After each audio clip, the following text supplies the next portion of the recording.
taken on New Zealand and England unabashedly. But now in a responsible position, obviously I have to make a measured statement here. Fact is that, I feel very strongly about how the withdrawal scenario was painted and exercised, because I felt that, we probably were used and then we were binned, and which is extremely frustrating. And so, and I certainly feel that, we are up against kind of a Western mindset, a Western bloc, who are unaware of the ground realities of Pakistan and have taken a call based on collective threat perception, collective wisdom, without realizing how much work Pakistan has put in, thousands of baby steps to get us where we are with regard to launching cricket in Pakistan. So that's been the frustrating part. I've spoken my mind, I've spoken the truth. I've allowed my feelings and emotions to completely take over. And so that is the situation. So now we don't have a robust domestic international calendar with New Zealand, England gone, West Indies could be a little jittery. We know that Australians will probably do what the New Zealanders and England have done. So here goes our domestic international calendar for you. Over to you.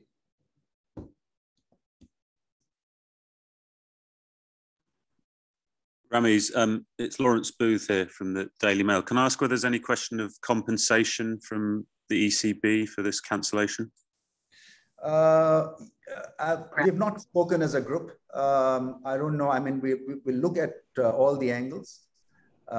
We certainly have indicated between the lines. I mean, a couple of letters that I've written to New Zealand Cricket Board that, we have suffered financially. So we will put up a case, certainly. Ramiz, and Usman from Cricket Info. Oh, sorry, Lawrence, are you continuing? Sorry, can I just ask one more, Usman? Yeah, of course. Right. Sorry. Just a question of England. England are due to visit Pakistan next year.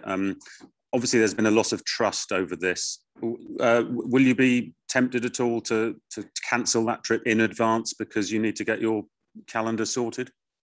Yeah, I mean, I spoke this with Ian as well, who's the chairman of ECB. I said, what is the guarantee of England coming back and playing here in 2022 or whenever the date is? Because a month before that tour, you can easily quote tiredness, players being spooked again, sick of living in a bubble, or a threat perception that probably will once again be not shared with us.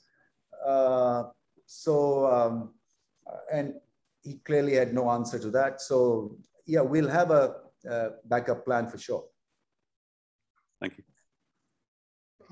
Ramiz, Usman from Cricket Info. I know it's early at the moment, but have you guys gotten any handle on the kind of financial fallout you're expecting from these two series, and also, if the season doesn't go as planned, do you have like a handle on what kind of impact we're looking at financially?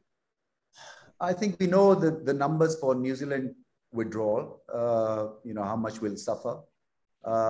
This has not really been calculated. I know the production numbers are quite high because we were looking for a high quality production of England and New Zealand tours. So we'll sit down and see, how much we've suffered financially. But we know the exact number for New Zealand not playing here.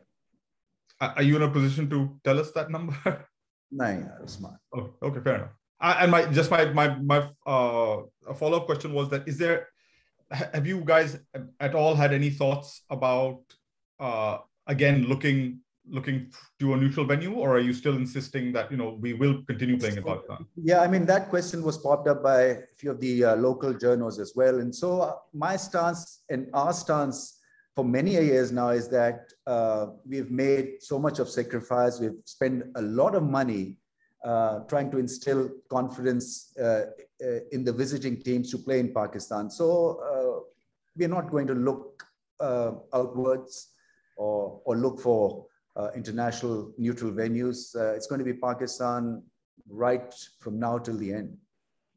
Thanks, Ramiz. Thanks. Thanks. Athers and then Andrew. Ramiz, it's John Etheridge from The Sun here. A couple of questions, if I may.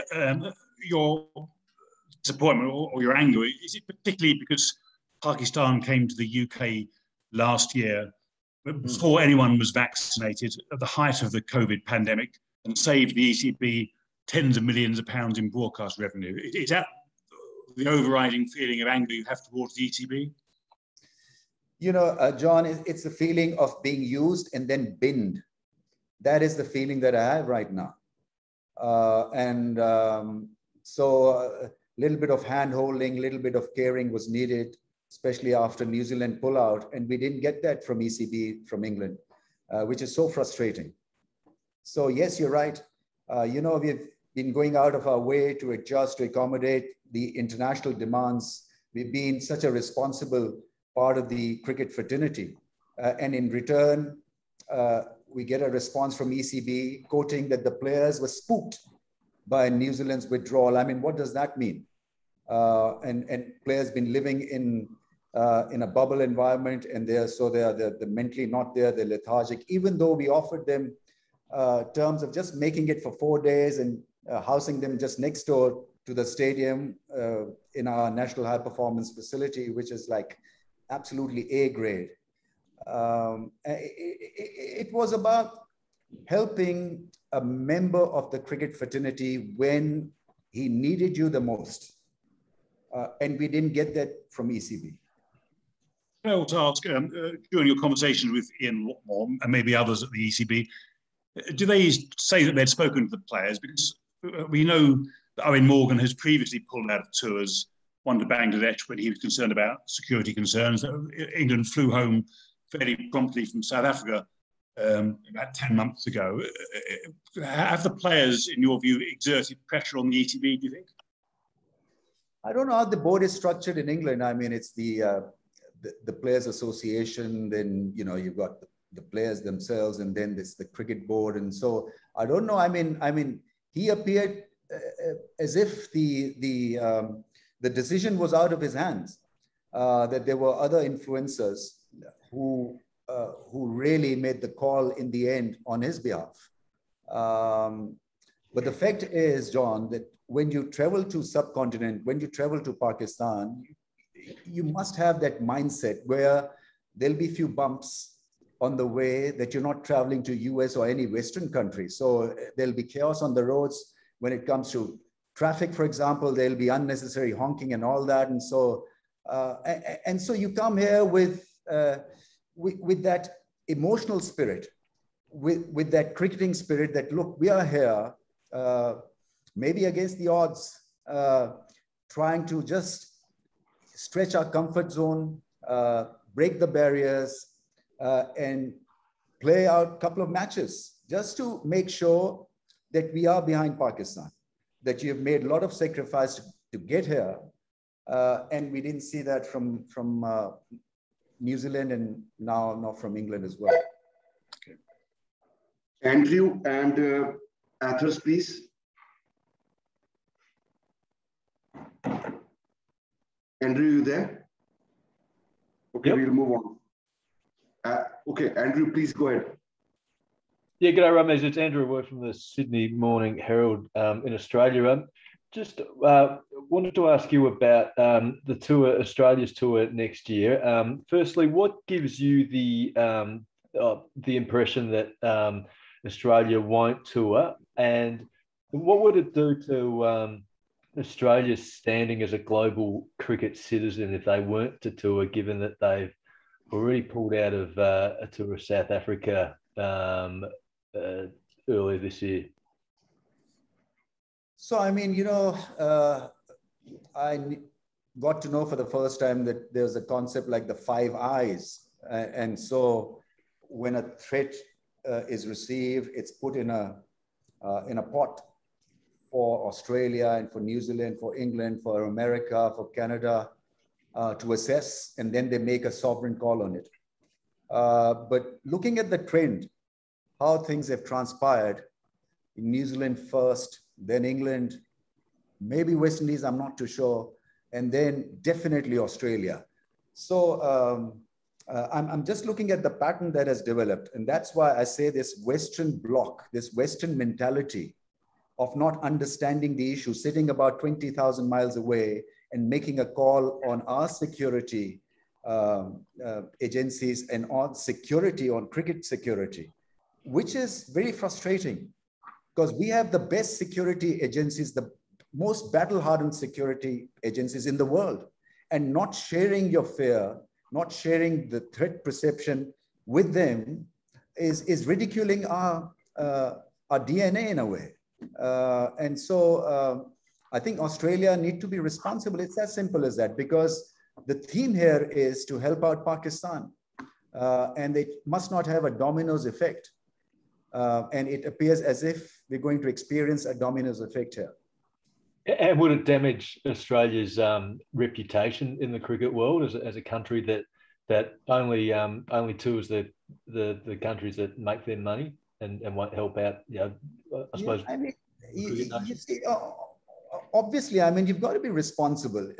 As it is, it's a small cricket fraternity, and Australia is a major player of that cricket fraternity. So, I mean, what use would Australia be to Pakistan if they act on New Zealand's behavior, or if they see England withdrawing from Pakistan and take a call on England's take on the situation? And by the way, England's take was not security. It was players being spooked and players being uncomfortable and players association being iffy. And so, I mean, there's no cricketing sense of that withdrawal. And I just hope that we're able to convince Australia that Pakistan is safe. If it is safe for the Australians in PSL, why can't it be safe for the entire Australian cricket team? And by the way, the neutral security agent or guy that we had here, who goes all over the world, has quoted Pakistan's security as best in the sporting world.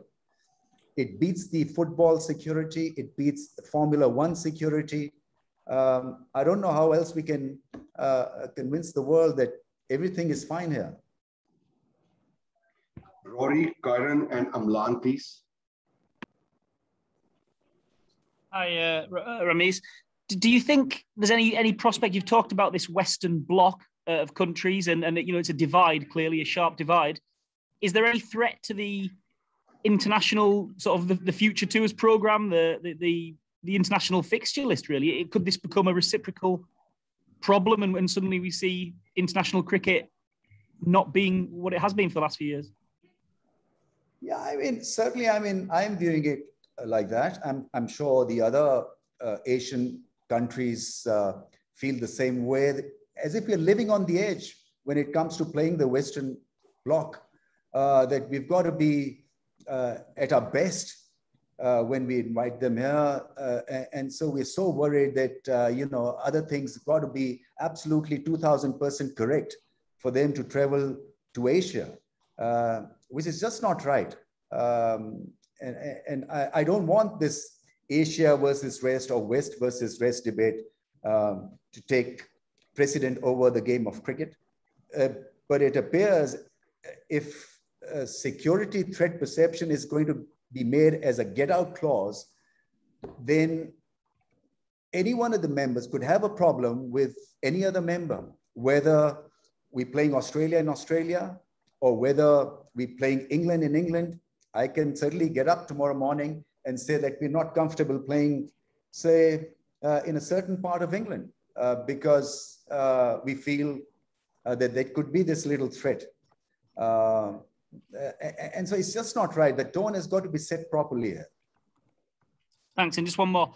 Could you tell me, have you spoken to any of your players who came to England the last 2 years and who in many cases, left family, sat in bubbles, jumped through a lot of hoops for England to play cricket last summer in particular. Have you spoken to them about maybe if they feel cheated or hurt? Yeah, I've had a preliminary meeting with them, but that was for just my introduction as the chairman of the board. But now I'm going to have another one probably tomorrow, because the team is going to meet the Prime Minister. And so I have a good mind of talking to them as well. Thank you. Thank you. Karan?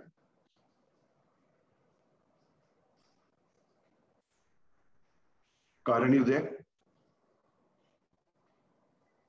Okay, we'll move on. And Amlan? Ramiz bhai, you spoke about the mindset issue.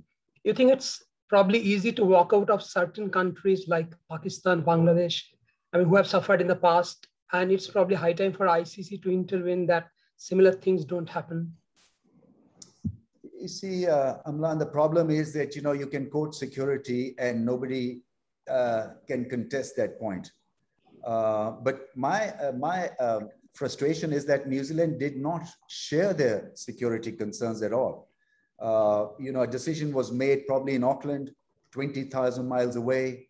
They do not have their intelligence agency here in Pakistan. So they have a network of people in Tehran, I believe, their security is based out of Iran.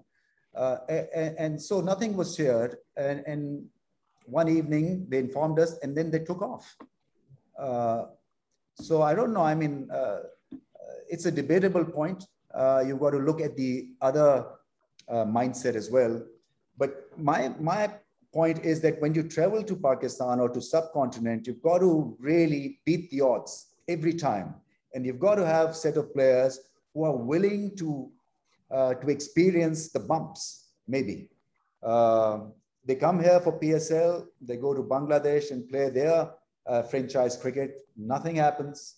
They're quite happy with the food, with the environment where they're lodged, and certainly as a group, they have an opinion about a certain country, which is extremely uncalled for and unjustified. Nick, and then Ali. Oh, hi, Ramiz. It's Nick Holt from the Telegraph in the UK. Yes, Nick. Hi, the ECB have got some fairly difficult conversations coming up with the England players over the conditions for touring Australia. Do you think in any way that the Pakistan tour suffered as a bit of collateral damage and that they didn't want to make those discussions even harder by having difficult chats about going to Pakistan as well? See, the point is that, it wasn't as if it was a 2-month gig. It was a 4-day gig. And it was more than a cricket tour. It was about it was about Pakistan and applauding the efforts that it had taken to get Pakistan back on track at home.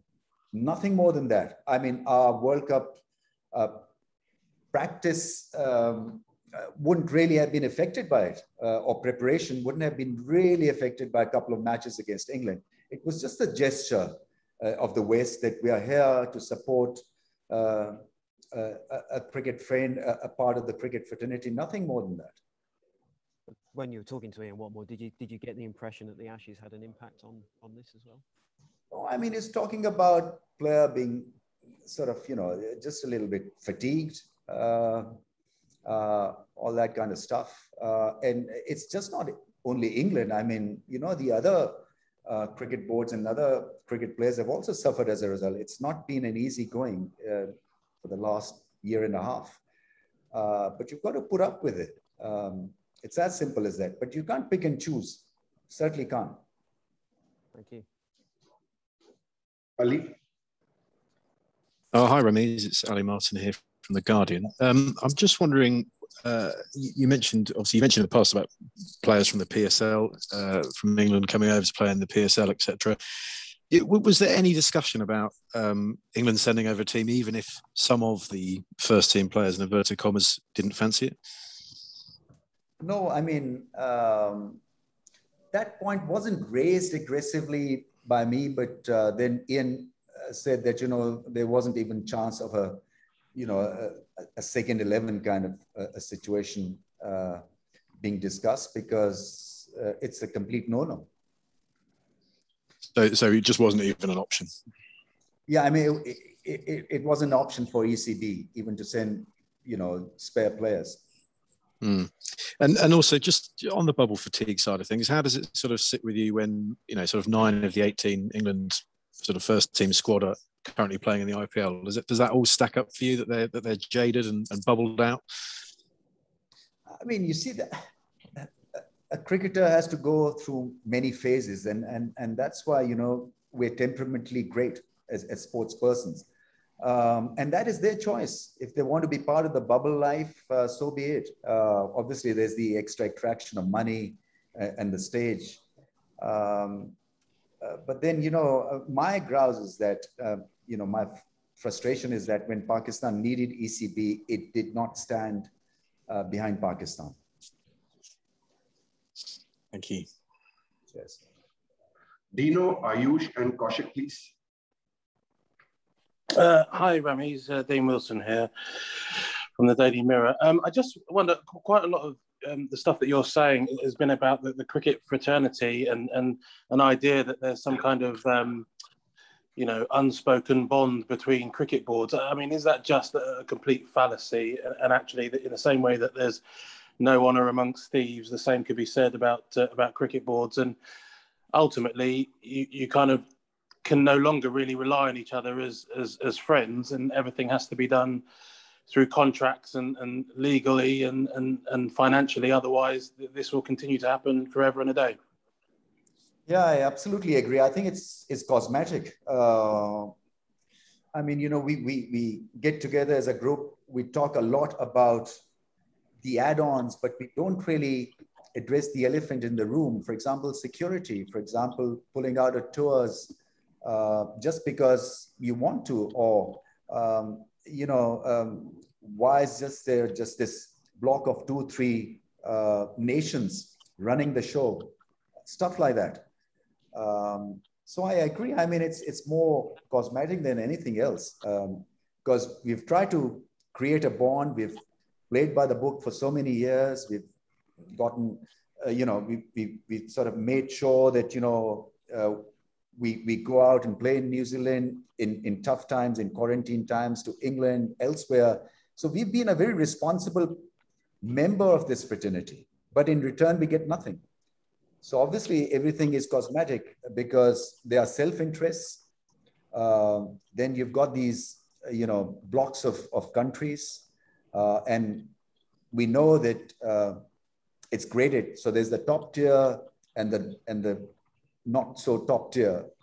And so we live in such existence, which can't be right for cricket. I mean, it seems in many ways that the kind of, global landscape is pretty broken and has been for some time. And, we could have a lengthy debate about the carve up the big three and the money and power that has kind of been filtering down from the ICC for many a time. We've heard from Chief Executive of the West Indies about the inequality of finance in the game, and nothing ever seems to be done. So what kind of confidence do you have? I mean, you said that you're going to raise this with the ICC, but what kind of confidence do you have that the ICC, I'm sorry, I shouldn't laugh, but it feels like a laughing matter. What confidence do you have that the ICC will do anything? Nothing will come out. I think that is the reason why I mentioned that, we need to grow our own cricket economy. And there's a lot of potential in Pakistan. I think we've got to have the best cricket team in the world. So not give excuses to the teams not to come to Pakistan, so we get our economics covered, looked after. We get our cricket covered through our cricket performances. And that is the best we can do. But to seek help and advice and guidance and to knock some sense at that level, it's going to be extremely tough. Thank you. Kaushik and then Karan. Hi, Ramiz. Kaushik from CricBuzz here. Almost a follow-up to what Dean had just asked, in the sense that all of this is a little too raw right now, and the ramifications too are likely to linger. But what exactly will be the next step that you guys can do here now from PCB and yourself as chairman? You see, Kaushik's point is that we need to coexist and coexist with honor, with dignity. It can't be that you treat certain cricket boards roughly, that you use certain cricket boards and then you bin us, my earlier statement. So you've got to have respect for each other. You've got to look at the ground situation, the ground reality, and adjust accordingly, provided you're hell-bent on making sure that cricket is the winner. But if you start working in little compartments, if you start sort of politicizing the entire game of cricket, you know, trying to get the best matches for yourself, you know, trying to create this great cricket economy for yourself, and forgetting about the rest, is going to hit you and the rest eventually, and time will catch up. So nobody should be in absolute power position, and nobody should be looked upon as a cricket board that can be, you know, that can be roughed up and put to use when it interests you, and bend when you don't really need them.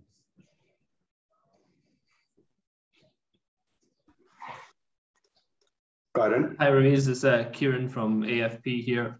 Just to follow up on Ali's question about the IPL and the English players going there, they'll now obviously be free to play in the knockout stages of the IPL rather than playing in Pakistan. How much of an influence do you think that had on the decision, given that it was player motivated rather than necessarily security reasons? Yeah, I mean, it's a fantastic dichotomy, isn't it? I mean, you're quoting fatigue, you're quoting mental tension and players being spooked. And what Dubai is about an hour and a half flight from here. And so before the World Cup, they're quite happy to be caged in a bubble environment and carry on with the tournament. So one feels slighted, one feels humiliated, because withdrawal doesn't have an answer, frankly speaking. Thank you, gents. We have just completed one round. Does anyone have any follow-up questions? We're done. Usman, No, please go ahead. I'm good. I'm good. Thank you. Okay, Lawrence? I think. Rory, anyone has got a follow-up question? Thank you so much, guys. Thank you for. Thank you very much. Sorry, actually, sorry. Could I ask a question, if that's possible? Ali from The Guardian. Yes, Ali. Could I just check, the ECB statement yesterday was quite lengthy and went into some detail. Does it completely marry up with the reasons you were given yourselves? Does the public explanation match the explanation given to the PCB? Belch, none, zero. Sorry, you're saying none of it does. None of it. No.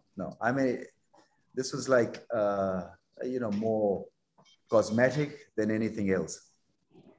Okay, so the reasons you were given were completely different from those offers. So the reasons were, you know, we said that it's an emotional moment for us, and ECB has got to look at the emotional aspect of the situation, and in return, we're just getting that, you know, the players are spooked.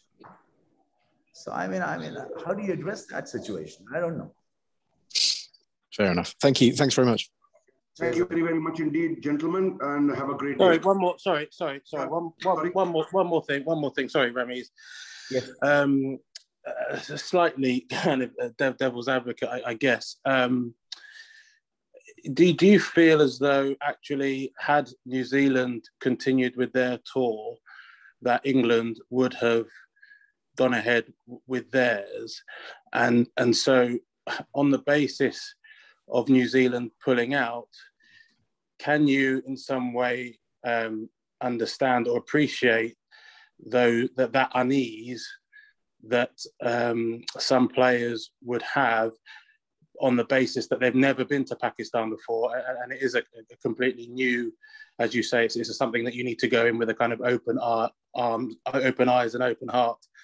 But when you see one team pull out, you know, leave a country rather than play cricket there. If you're just, you know, a player, as you say, 2,000 miles away, sorry, 10,000 miles away, whatever, that you would have some hesitation. Do you see that? And do you feel perhaps slightly more frustration with New Zealand as a result of this?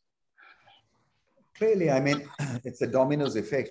You know, the chat that I had with the British High Commissioner in Islamabad was that, look, you know, this threat was shared by all of us, as I said, Five Eyes, and that Britain did not change their travel advisory meant, I mean, obviously between the lines, what he was trying to tell us is that it wasn't such a huge threat.